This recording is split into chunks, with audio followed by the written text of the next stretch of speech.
Our story begins deep inside a Russian maximum security prison, a place where life has no value, and underground fights decide who rules. Guards drag in a massive inmate, a beast of a man known only as Crusher. He's so strong it takes 4 guards in chains just to hold him still. As he steps into the hall, prisoners pound the walls, screaming his name. The warden wants to see Crusher crushed, so he brings in a new challenger. The guards unlock his chains, and the fight begins. The newcomer throws punches, kicks, desperate to survive, but it's useless. Crusher's body is like steel. Nothing hurts him. Seconds later, Crusher smashes his opponent's face, and with one brutal blow, the fight ends in blood. The man never gets up again. Cut to a dimly lit training gym. Here, we meet the real legend, Yuri Boyka, a fugitive, a fighter, and a man trying to redeem his soul. Once the most dangerous inmate in Russia, now he's escaped to Ukraine, fighting in underground rings for money and pride. In the ring, Boyka dominates his opponent, delivering rapid strikes and powerful kicks until the man collapses. The crowd erupts, chanting his name. After the match, Boyka quietly walks to a small church. He donates his winnings to the local priest. The priest smiles and says softly, "Without your help, this church could never be rebuilt. But if you truly want salvation, Boyka, you must leave these fights behind. They're not sport, they're sin. Find the right path." Boyka stays silent. No words, just guilt. He bows his head and walks back to the gym to train harder than ever. Later that day, his manager Kirill rushes in, excited. "Boyka, I've got news. The European Mixed Martial Arts Tournament is coming. Scouts are in town tonight. If you impress them, you'll get your shot." Boyka's eyes ignite with determination. This is the moment he's been waiting for. That night, the ring is ready. His opponent, a tough fighter named Victor. The bell rings. Both men move fast. Punch for punch, kick for kick. Victor gives everything he has, but Boyka is a machine. He lands a spinning kick straight to Victor's face. Victor crashes to the ground, mouthguard flying out. He tries to stand, but Boyka warns him, "Give up, Victor, it's over." But Victor's pride won't let him stop. He charges again, and Boyka's next punch drops him cold. The crowd goes wild. Boyka wins again. The tournament scouts approach him. In 2 weeks, the European MMA Championship begins. Win that, and your life will change forever. Kirill hands Boyka his prize money. Boyka takes it, heading home with quiet pride. But that night, tragedy strikes. Victor, the fighter he just defeated, suffers a serious internal injury. He's rushed to the hospital, but it's too late. He's dead. When Boyka hears the news, his world stops. The man who dreamed of glory has just taken another man's life. That night, Boyka sits alone in his small apartment, haunted by the priest's words, "If you keep walking this path, Boyka, even God will turn away from you." The next morning, he finds Kirill and asks, "Victor, how is he?" Kirill lowers his head. "He's gone. Brain injury. But it wasn't your fault. Every fighter steps into that ring knowing the risk." Boyka stares at the floor, tears filling his eyes. Did he have a family? Kirill hands him Victor's gym bag. Inside is a letter from Alma, Victor's wife. As Boyka reads it, his chest tightens. He realizes he didn't just kill a fighter, he destroyed a family. From that moment, he makes a decision that will change his life forever. He will go to Russia, find Alma, and somehow make things right. In Russia, the funeral of Victor is taking place. Friends, fighters, and neighbors gather to say their final goodbye. Among them stands a man, silent, cold, dangerous. His name is Zurabab, the most feared crime lord in the city. He watches Alma, Victor's widow, from a distance. There's something dark and twisted in the way he looks at her. He slowly walks up and says quietly, "You and Victor owed me a lot of money. I don't think you'll be able to pay it back. But if you become mine, I can make all your problems disappear." Alma's eyes fill with anger. "How dare you say this? At my husband's funeral. Do you not fear God at all?" Zurabab smirks, pretending to care. "I'm just offering to help you." Then he turns and walks away. Meanwhile, Kirill meets Boyka in secret. He hands him a fake passport. "You'll take a local bus into Russia," he says. "There's a military checkpoint. Just act normal. No internet, no background checks. If you stay calm, no one will know who you really are." Soon he's on a crowded minibus, riding through the gray, cold Russian countryside. At the checkpoint, a soldier inspects his papers. Boyka's heart races, but the soldier waves him through. He's in. He rents a small hotel room and follows the address written in Victor's letter. It leads him to a community center, a small, crumbling building filled with orphans. There he sees her, Alma. She's caring for the children, helping them eat and study. Suddenly, black SUVs pull up outside. Men in leather jackets storm in, Zorob's men. They grab Alma and force her into the car. For a split second, her eyes meet Boyka's. She doesn't know who he is, but somehow he can't look away. Boyka follows the convoy quietly through the streets until it stops outside Zorob's underground fighting club. He sneaks in, and what he sees breaks him. Alma, dressed like a waitress, serving drinks to the crowd, forced to work for the same man who ruined her life. She turns and freezes when she sees Boyka. "Who are you?" she asks. "Why are you following me?" Boyka hesitates. "I came to talk about Victor." Before he can say more, a guard steps in. Zorob's right-hand man, Slava. Slava quickly pushes Alma away for her safety and drags Boyka outside. Inside the club, Zorob watches the CCTV screen and smirks. "Let's see what this tough guy can do," he says. He sends his men to attack. Within seconds, Boyka is surrounded, but he moves like lightning. Every punch lands. Every kick drops another man. When the dust settles, they're all on the ground. Slava pulls a gun, but Boyka snatches it out of his hand, disarms disarms him and throws him down. That's when Zorab himself walks in, clapping slowly. "Impressive," he says. "This is my club, and I want you to fight for me." Boyka shakes his head. "I didn't come here to fight. I came to talk to Alma." Zorab's smile fades. "No one talks to Alma without my permission. I own this city, and I own her." Boyka looks around. Dozens of men with guns, watching. He knows he can't win here, so he stays silent and walks away. Zorab turns to Slava. "Keep an eye on him. I don't trust that man." Slava nods. He wakes up covered in sweat. The next morning, he heads back to the community center. The guard tries to stop him, but Boyka knocks him out with a single punch. He walks straight to Alma and hands her Victor's letter. "He wanted you to have this," he says softly. Alma reads the letter and tears up. She assumes Boyka was just a friend of her late husband. "Thank you," she says quietly. Boyka hesitates, then asks, "Does Zorab treat you badly?" Alma sighs. "Victor and I borrowed money from him to help these children. Now that Victor's gone, I work for Zorab to repay the debt." She looks down sadly. Then she asks, "Did you see Victor's last fight?" Boyka's heart pounds. He swallows hard. "I did more than see it," he admits. "I was the man he fought. It was an accident. I can't undo it, but I'll do anything to make it right." He reaches into his pocket and pulls out a bundle of cash, the prize money he won from that fight. He offers it to her. "This money belongs to you, to Victor's memory." But Alma's face twists in rage. "So that's it? You killed my husband for money, and now you bring it back to feel better? I don't want your blood money. Get out and never show your face again." Boyka stands there for a moment, broken. He nods silently and walks away.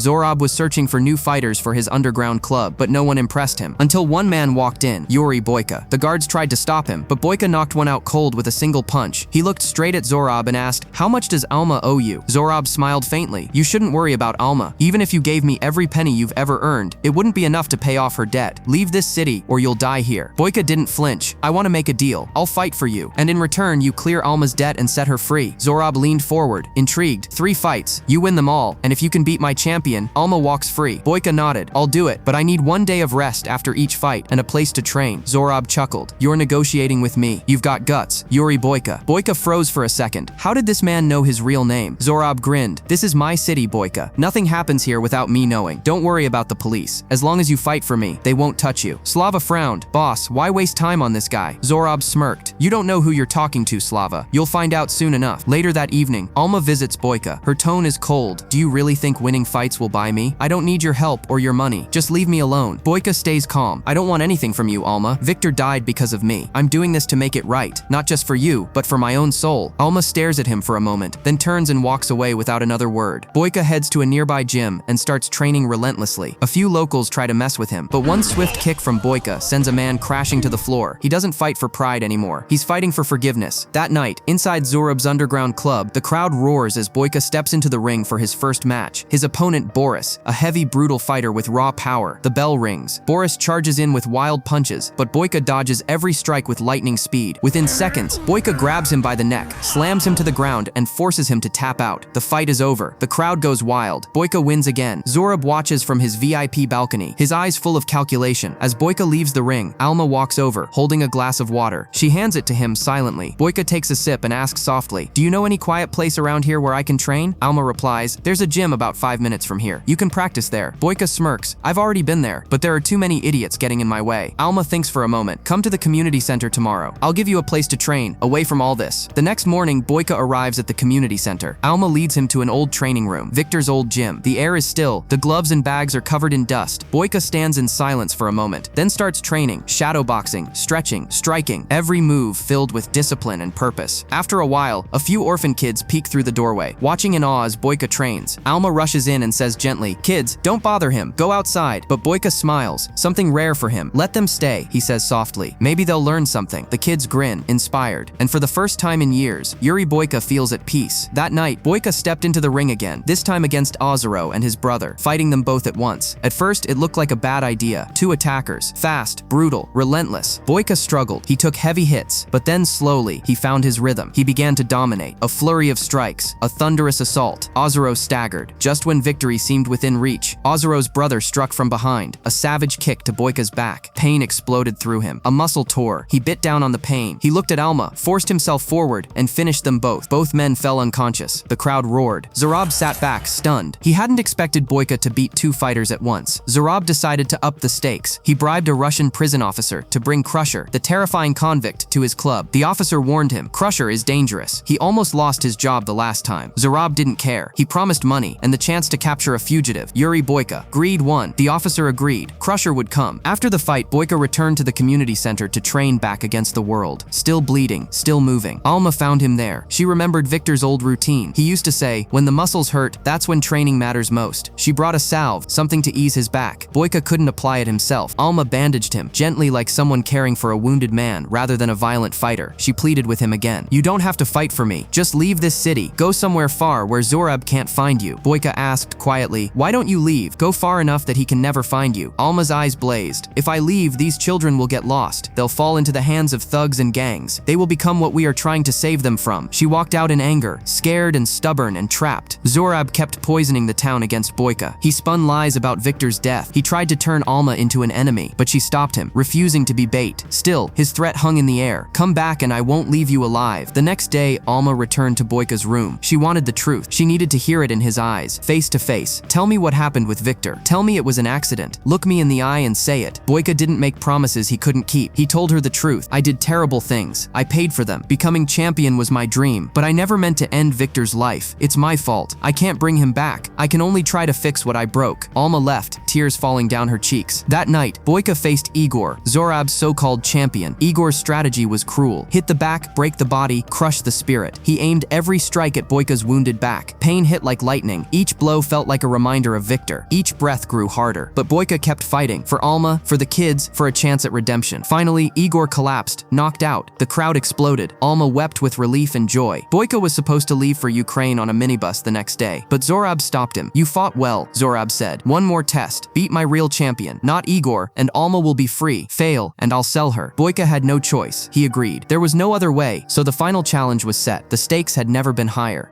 His manager called and said, if you don't get on that 10 a.m. bus to Russia, you'll lose your spot in the European tournament. Boyka replied calmly, don't worry, I'll be there. But fate had other plans. Just then, the prison officer arrived with Crusher, a monster in chains. The crowd went silent. The air turned heavy. The fight was about to begin. Boyka and Crusher stepped into the ring. From the very first punch, Boyka knew this wasn't a man. This was a beast. Every strike he landed barely made a difference. Crusher's body was like iron. Then came the counter. A brutal punch straight to Boyka's face. His mouthguard flew out, and he hit the ground hard. Zorab smiled. He thought it was over, but in the corner, Alma's eyes met Boyka's. He couldn't quit. Not now. He stood up again, battered but unbroken. Crusher lifted him high and slammed him down with full force. The ground shook. Pain screamed through Boyka's body, and still, he refused to fall. He gritted his teeth and attacked again, faster, sharper. He moved like lightning, hitting Crusher where it hurt the most. The giant slowed down, staggered, and finally Boyka broke his arm, then his leg, and with one final spinning kick, crack, he sent Crusher flying out of the ring. The crowd erupted. Crusher lay unconscious. Boyka had done it. He'd won. Zorab stared in disbelief. He hadn't just lost a fight, he'd lost control. Furious, he told Slava to call the police and grabbed Alma by the arm, dragging her toward the exit. Boyka ran after them, but the guards swarmed him, beating him brutally with baseball bats. He fell to the floor, bloodied and half-conscious. Alma screamed his name. Hearing her voice, something inside Boyka snapped. He forced himself up, snatched a bat from one of the guards, and took them down one by one, every swing fueled by pain and purpose. Then came Slava. He raised his gun and fired. Bullets hit Boyka's shoulder and leg, but Boyka didn't stop. He fired back. One shot to Slava's leg, sending him crashing off the balcony. Zorab dragged Alma, trying to escape, but Boyka, bleeding and limping, appeared with a gun in hand. Zorab sneered, "Drop it, Boyka, or I'll kill her." Boyka dropped the gun. "You're just a fighter," Zorab spat. "You can't give her anything. Walk away." At that moment, Alma bit Zorab's hand. He screamed, and Boyka charged. A gunshot echoed. Zorab's bullet hit Boyka in the stomach, but Boyka kept going. He grabbed Zorab, slammed him to the ground, and with his last ounce of strength, crushed the life out of him. Zorab was dead. Boyka collapsed to his knees, gasping for air. He looked at Alma and whispered, "Can you ever forgive me?" Alma said nothing, just tears. Moments later, the police burst in. Boyka didn't fight back. He was done fighting. They arrested him quietly. 6 months later, inside the prison, Boyka sat alone, older, quieter, calmer. The door opened. It was Alma. Boyka looked up, surprised. "I didn't think you'd come. How are the kids?" She smiled softly and showed him a few drawings. "They made these for you. I'm sorry it took me so long to come. When I first met you, I hated you, but you showed me that goodness still exists, even in people like us. You gave me back my dignity and my freedom, and today I forgive you." Boyka's eyes filled with peace for the first time in years. The guards came to take him back to his cell. As he walked away, Alma watched in silence. The man who had once been her husband's enemy, now redeemed. Inside the prison yard, Boyka began to fight again, but this time, it wasn't for money, or pride, or fame. It was for redemption, to prove that even a sinner can earn his salvation. "I am Boyka," he said quietly, "the most complete fighter in the world." He wasn't fighting for glory, he was fighting for forgiveness. Subscribe now, and never miss stories that hit straight to the heart.